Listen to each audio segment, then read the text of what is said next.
তেহারির reels video আপনারা already দেখে ফেলেছেন। আসসালামু আলাইকুম এভরিওয়ান। নিয়ে নিলাম একটা জয়ত্রী, অর্ধেক জয়ফল, আর কয়েকটা হচ্ছে লবঙ্গ, আর দারচিনি, এলাচি, আর গোলমরিচ। আর নিয়ে নিলাম টক দই। টক দইটা আপনার বাসায় বানাইতে পারবেন। গুঁড়ো দুধ দিয়ে কীভাবে টক দই বানাইতে হয় আমি আপনাদেরকে রেসিপি শেয়ার করব। আর সাথে দিয়ে দিলাম জিরা আর কয়েকটা তেজপাতা। এগুলো চাইলে সামান্য আপনারা টেলে নিতে পারেন। আর যদি আপনাদের মনে হয় টালা ছাড়া ব্লেন্ড করা সম্ভব, তাহলে টালা ছাড়াই ব্লেন্ড করে নেবেন।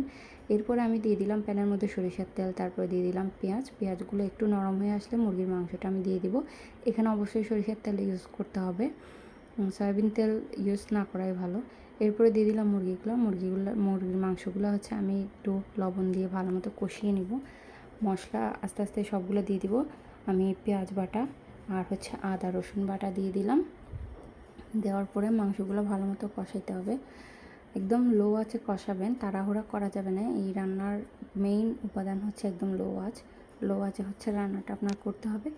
ভালো মতো আমি কষাই নিব। মাংসটা যখন দেখবেন সাদা সাদা হয়ে এসছে, তখন সেখানে আমি হচ্ছে যে মশলাটা আমি ব্লেন্ড করে রেখেছিলাম সেই মশলাটা দিয়ে দিব। আর একটা কথা বলে রাখি, এখানে কোনো মরিচের গুঁড়ি আর হচ্ছে হলুদের গুঁড়ি ইউজ করব না। আর দিয়ে দিলাম কয়েকটা কাঁচামরিচকে ফালি করে, যেহেতু আমি এখানে শুকনো মরিচ দিইনি। তো মাংসটা আস্তে আস্তে লো আছে একদম যতটুকু রান্না করা যায় শুকনো শুকনো করে রান্না করে নিব। এবার মাংসটা উঠিয়ে আমি গ্রেভিটা আলাদা করে রেখে দিলাম। আর একটা প্যানের মধ্যে ঘি আর তেল দিয়ে দারচিনি আর হচ্ছে 2টা তেজপাতা দিয়ে চালগুলো ভালো মতো ভেজে নেব। পোলাও চালটা 15 মিনিট আগে ভিজিয়ে রাখবেন।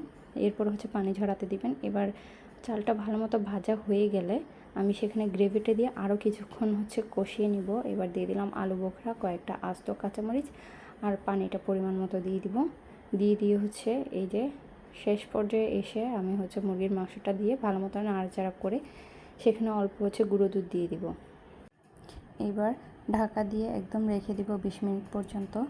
যেভাবে বিরিয়ানি দমে দেওয়া হয় সেভাবে দমে দিয়ে দেব। এই যে আমার তেহারি রেডি। আপনারা চাইলে বাসায় সহজে এভাবে তেহারি রান্না করে খেতে পারেন।